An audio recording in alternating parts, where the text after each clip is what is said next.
श्री सुखदेव जी का अंतिम उपदेश। श्री सुखदेव जी कहते हैं, प्रिय परीक्षित, इस श्रीमद् भागवत महापुराण में बार बार और सर्वत्र विश्वात्मा भगवान श्री हरि का ही संकीर्तन हुआ है। ब्रह्मा और रुद्र भी श्री हरि से पृथक नहीं है, उन्हीं की प्रसाद लीला और क्रोध लीला की अभिव्यक्ति है। हे राजन, अब तुम यह पशुओं की सी अविवेक मूलक धारणा छोड़ दो कि मैं मरूंगा, जैसे शरीर पहले नहीं था और अब पैदा हुआ और फिर नष्ट हो जाएगा, वैसे तुम भी पहले नहीं थे, तुम्हारा जन्म हुआ, तुम मर जाओगे। यह बात नहीं है। जैसे बीज से अंकुर और अंकुर से बीज की उत्पत्ति होती है, वैसे एक दह से दूसरे दह की और दूसरे दह से तीसरे की उत्पत्ति होती है। किंतु तुम ना तो किसी से उत्पन्न हुए हो और ना तो आगे पुत्र पौत्रादिकों के शरीर के रूप में उत्पन्न होगे। अजी, जैसे आग लकड़ी से सर्वथा अलग रहती है, लकड़ी की उत्पत्ति और विनाश से सर्वथा परे, वैसे ही तुम भी शरीर आदि से सर्वथा अलग हो। स्वप्नावस्था में ऐसा मालूम होता है कि मेरा सिर कट गया है और मैं मर गया हूँ, मुझे लोग शमशान में जला रहे हैं, परंतु ये सब शरीर की ही अवस्थाएं दिखती है, आत्मा की नहीं।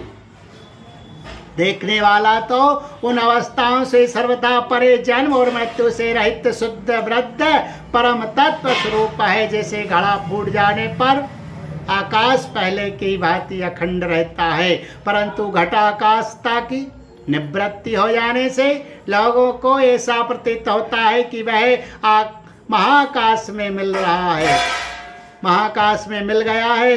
वास्तव में तो वह मिला हुआ था ही। वैसे ही दहपात हो जाने पर ऐसा मालूम पड़ता है मानो जीव ब्रह्म हो गया। वास्तव में तो वह ब्रह्म था ही, उसकी अब्रहता तो प्रतीति मात्र थे। मन ही आत्मा के लिए शरीर, विषय और कर्मों की कल्पना कर लेता है और उस मन की सृष्टि करती है माया, अविद्या। वास्तव में माया ही जीव के संसार चक्र में पड़ने का कारण है। जब तक तेल रखने पात्र, बत्ती और आग का संयोग रहता है, तभी तक दीपक में दीपक पना है। वैसे ही उनके ही समान जब तक आत्मा का कर्म, मन, शरीर और उनमें रहने वाले चैतन्याध्यासन के साथ संबंध रहता है, तभी तक उसे जन्म मृत्यु के चक्र संसार में भटकना पड़ता है। और रजोगुण, सत्वगुण तथा तमोगुण की वृत्तियों से उसे उत्पन्न, स्थित एवं विनिष्ट होना पड़ता है। परंतु जैसे दीपक के बुझ जाने से तत्व रूप तेज का विनाश नहीं होता, वैसे ही संसार का नाश होने पर भी स्वयं प्रकाश आत्मा का नाश नहीं होता, क्योंकि वह कार और कारण, व्यक्त और अव्यक्त सबसे परे है। वे आकाश के समान सबका आधार है, नित्य और निश्चय है, वे अनंत है। सचमुच आत्मा को उपमा आत्मा की उपमा आत्मा ही है। हे राजन, तुम अपने विशुद्ध एवं विवेकवती बुद्धि को परमात्मा के चिंतन से भरपूर कर लो और स्वयं ही अपने अंतर में स्थित परमात्मा का साक्षात्कार करो। देखो, तुम मृत्युओं की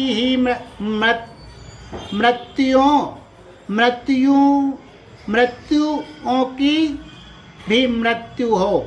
तुम स्वयं ईश्वर हो। ब्रह्मांड के हिसाब से प्रेरित तक्षक तुम्हें भस्म न कर सकेगा। अजी, तक्षक की तो बात ही क्या, स्वयं मृत्यु और मृत्युओं का समूह भी तुम्हारे पास तक ना फटक सकेंगे।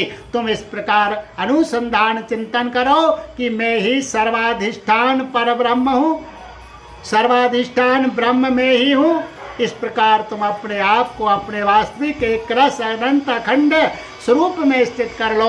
उस समय अपनी विषैली जीव लपलपाता हुआ अपने होठों के कोने चाटता हुआ तक्षक आए और अपने विषपूर्ण मुखों से तुम्हारे पैरों में डस ले, कोई परवाह नहीं। तुम अपने आत्म स्वरूप में स्थित होकर इस शरीर को और तो क्या सारे विश्व को भी अपने से पृथक ना देखोगे।